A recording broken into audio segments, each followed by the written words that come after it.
बहुत समय पहले की बात है। एक छोटे से नगर में 3 विद्वान पंडित रहते थे। पंडित सोमेश, पंडित रामेश और पंडित दिनेश। वह वेद, पुराण, दर्शन, गणित और खगोल शास्त्र में निपुण थे। पूरे नगर में उनकी विद्वता की प्रशंसा होती थी, लेकिन एक समस्या थी। वह केवल शास्त्रों में माहिर थे, व्यवहारिक बुद्धिमानी और तर्क शक्ति में बहुत पीछे थे।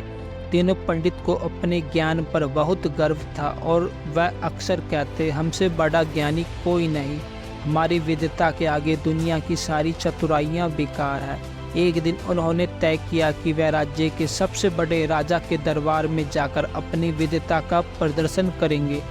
राजा विद्वान का सम्मान करता था और जो भी ज्ञान की परीक्षा में सफल होता उसे इनाम मिलता था। तीनों पंडित खुशी खुशी राजधानी की ओर निकल पड़े।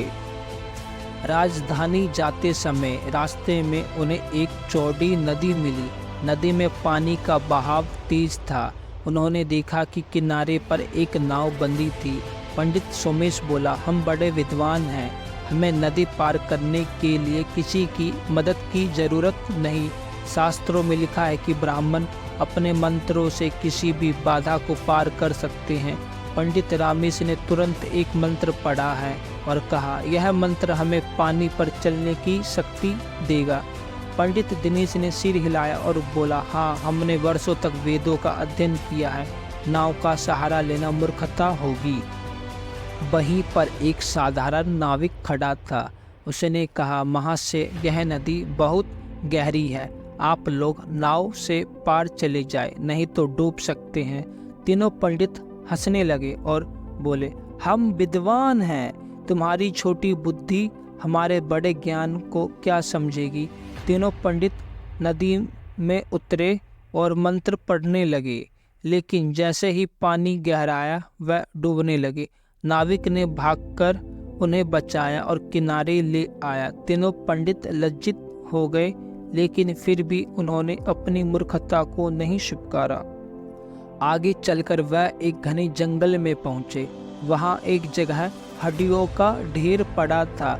पंडित सोमेश ने उन्हें गौर से देखा और कहा, यह किसी बड़े जानवर की हड्डियां हैं, हमें अपने ज्ञान का प्रदर्शन करना चाहिए। पंडित रामेश बोला, हाँ, यह एक शेर की हड्डियां हैं, मैं इन्हें जोड़ सकता हूँ। पंडित दिनेश गर्व से बोला, अगर हम इसे जोड़ सकते हैं तो हम इसे जीवन भी दे सकते हैं। हमारे ज्ञान का सबसे बड़ा प्रमाण क्या होगा। वहीं पास में एक चतुर व्यापारी बैठा था जो जंगल पार कर रहा था। उसने यह सब सुन और जल्दी से बोला, महाशय, अगर यह शेर जीवित हो गया तो हम सब मारे जाएंगे। पंडित सोमेश हंसकर बोला, तुम अज्ञानी हो, हम विद्वान हैं, हम जानते हैं कि हमें क्या करना चाहिए। पहले पंडित ने हड्डियां जोड़ दी, दूसरे पंडित ने मांस और खाल उत्पन्न कर दी, तीसरा पंडित मंत्र पढ़ने लगा जिससे शेर को जीवन मिलने वाला था। तभी व्यापारी ने तुरंत पास के एक ऊंचे पेड़ पर चढ़कर खुद को बचा लिया। जैसे ही मंत्र पूरा हुआ, शेर जीवित हो गया।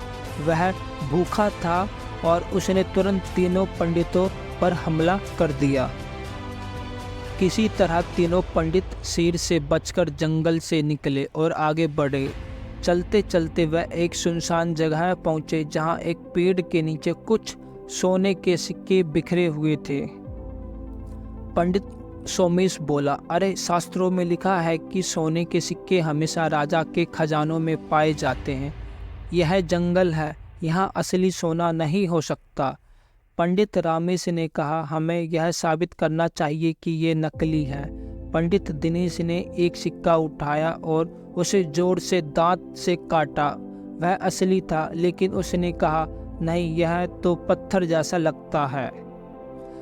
तीनों ने सिक्कों को ठुकरा दिया और आगे बढ़ गए। कुछ देर बाद वहां से एक किसान गुजरा। उसने सोने के सिक्के उठाए और खुशी खुशी घर चला गया। आखिरकार तीनों पंडित राजा के दरबार पहुंचे। उन्होंने अपनी पूरी यात्रा की कहानी राजा को सुनाई और कहा, महाराज, हमने शास्त्रों का प्रयोग करके कई चमत्कार किए। राजा ने हंसकर पूछा, क्या तुम नदी पार चल पाए? तीनों पंडित ने सिर झुकाकर बोले, नहीं, हमें एक नाविक ने बचाया। राजा ने पूछा, क्या तुम शेर को जीवित करके खुश हुए? तीनों पंडित ने बोले, नहीं, वह हमें ही खाने लगा। राजा ने आखिरकार सवाल किया, क्या तुमने जंगल में कोई मूल्यवान चीज देखी? तीनों पंडित बोले, हाँ, लेकिन वह असली सोना नहीं हो सकता था। राजा जोर जोर से हंसा और बोला, तो फिर तुम मूर्ख हो।